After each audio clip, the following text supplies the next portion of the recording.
message. You need only one message. The problem with the world today is that a great lot of wants are available. There are great clues in the Upanishads. There are great clues in the.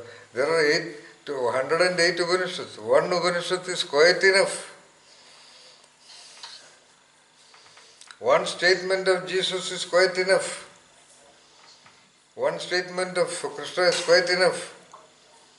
One idea of Buddha is quite enough to reach the top, to cut the border.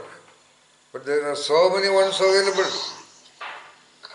And people are not sure. They work with one for some time, not reaching anywhere, they try another one.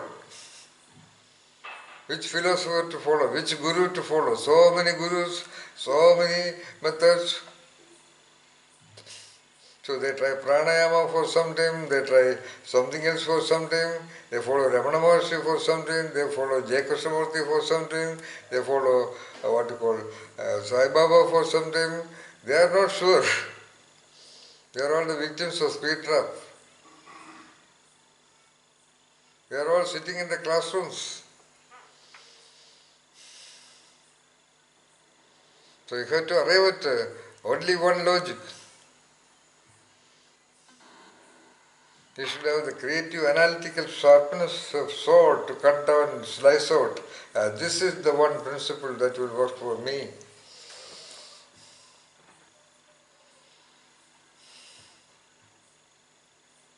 And you have to hold on to that for 19 years or 10 years, or until you are able to feel that you are able to cut the border. Or until you cut the border, you follow with that one logic.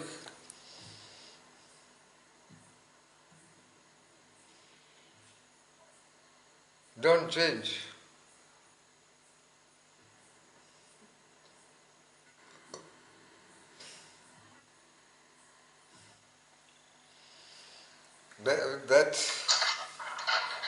Let's stop for today.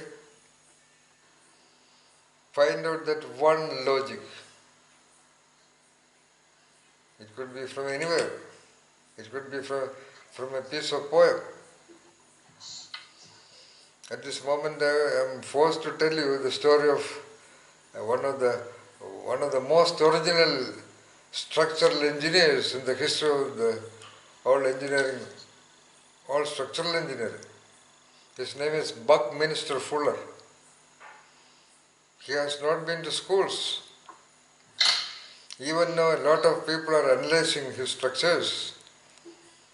They don't understand the calculation behind that. He was a rag picker. A kind of an abandoned boy, rag picker, you know. One day, afternoon, tired, he was sitting on the standing on the electric post of the mid-rib of the wide road.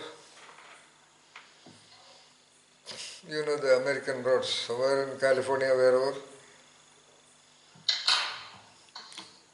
And he saw a piece of crumbled paper being tossed by the wind. It's all written beautifully in one of his books. And for a moment he hoped whether that crumbled piece of paper would roll down by the fancies of the wind and would come to him. Very amazingly he looked at it, and finally the paper jumped here, jumped there, rubbed here, crawled here, and finally it came and hit on his legs and stayed there. He took that piece of paper. It was from the textbook of class 6 or class 7, English textbook. Luckily for on either side of the paper was a complete poem by an English poet by name E. Cummings. And that entire poem is written in that book, written by Buckminster Fuller. It is a big, thick book. I don't remember the name. In that book he has reproduced the entire poem. And the poem ends somewhere, and the next paragraph starts, "My life changed there." Of course, I had written that poem in one of my notebooks. Of course, it's a marvelous poem. Of course, it could contain great clues like the parable of the one. And he became, finally, inspired by that single piece of poem, he created so many marvelous structural designs of engineering. Mira. Okay? Buckminster Fuller. A single piece of poem by E. E. Cummins. So find out your poem. It could be it can be definitely from outside also, no problem. Nothing wrong about that.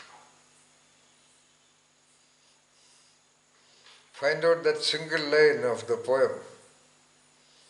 Find out that single line of a wonderful logic that triggers a one inside you. And keep that with you. Okay? Best of luck for you and discover that beautiful single line logic so that you will be able to cut the boulders that block your path towards discovering the genius himself. Bye-bye. Bye. Thank you. Good night. Bye-bye Christabel, bye-bye Veena, bye-bye Ganesh, bye-bye Parvati, bye-bye Naveen, bye-bye Tintin, bye-bye Uday, bye-bye Meera. Bye, sir. Thank you. Thank you, sir. Bye. Thank you.